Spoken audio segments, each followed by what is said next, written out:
I originally grew up in Selma, and then my mother and father had a restaurant there, and so as a result, basically the valley is where I grew up with the Fresno State, and then eventually began my teaching career, because I was also after Fresno State that I was in the Army for the 2 years, and then during that time I met a lot of teachers. I was stationed on the East Coast, and we got together a lot and so on, and convinced me maybe that teaching was something that I would be interested in. I took some education courses and eventually then did my student teaching, and then eventually got a job teaching at Fresno High School. Okay. And so this was in the early 60s. At Oakdale High School, which is out by Modesto, for a year, and then eventually went to Sierra High School. There was a job that opened up. But it was during that time that before that when I was teaching at Fresno High School, then there was a couple women, a woman by the name of Eva Abugora, and then another lady, Pat Moore. She used to do illustrations for Berkeley's, which was a high-end women's store here downtown Fresno.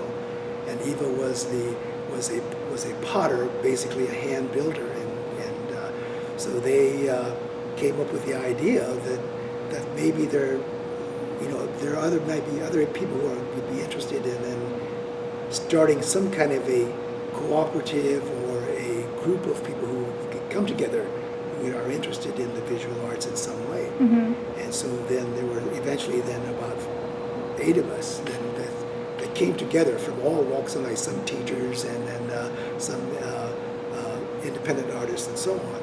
And we then in spring of 1962, then we got together and then eventually then put together this cooperative, and then came up with the name of the Fig Tree Gallery. We had no idea what cooperatives were about. We had heard that San Francisco had a cooperative and engaged them, and they had given us some information in reference to how a cooperative would come together, and because we wanted some kind of presence with the people of Fresno, and have some kind of art-related activity in this area. So then our first space was just right off of Divisadero and Van Ness, and it was an old house, and we converted that and became in this space.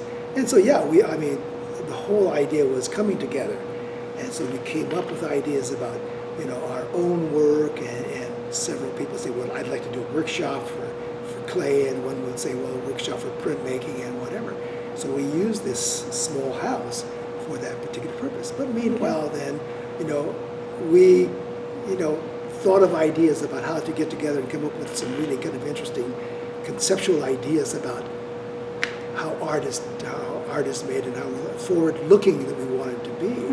So we would have these very, very interesting parties, and really strange kind of shows that came up based on everything, like, for instance, the heat in Fresno. And so then, the premise of, then the idea of heat. How do we define heat in Fresno? So then each came up with some kind of an idea.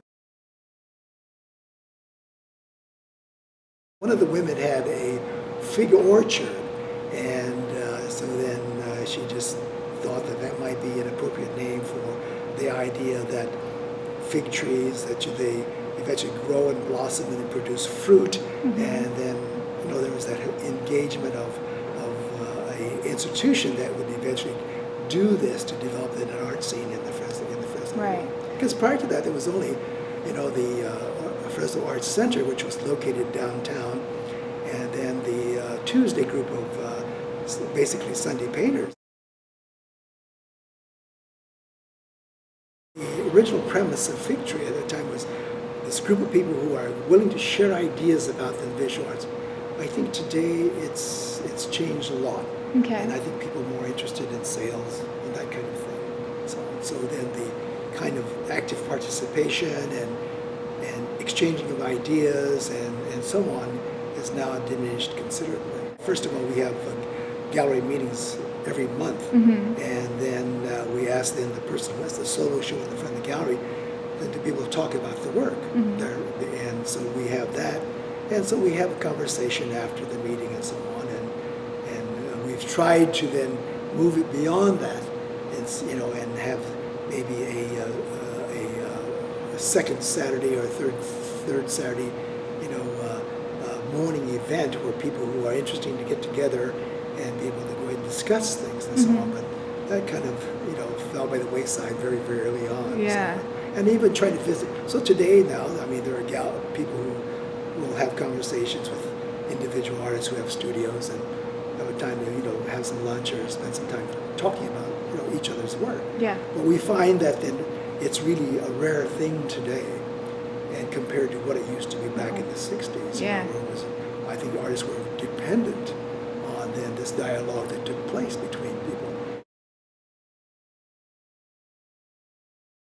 Well, it came about when my partners and I then had acquired this building, and again, our premise before the city council was that we want to have this building, in the downtown area, not in other places, because there is not any kind of art-related activities in the downtown area. And you take other urban areas that have galleries and things of this nature, theaters and whatever. So then that was our premise, to go ahead and have this thing that we have then, and we named it Art Hop, and we said we'll have it once a month from 5 to 8 o'clock, and we'll call it First Thursday Art Hop. And so that the people know that every first Thursday there's going to be this event downtown, and so this is how the whole Art Hop idea became, and that happened in 1995. Okay. And then eventually started developed enough work and had developed our own spaces then to have this event, and and of course with the addition then of the other galleries and so on, and eventually then some of the people that had spaces in the tower area and so on, so it moved from here then to the tower, and eventually then the Arts Council then said, well, we'd like to help and so on.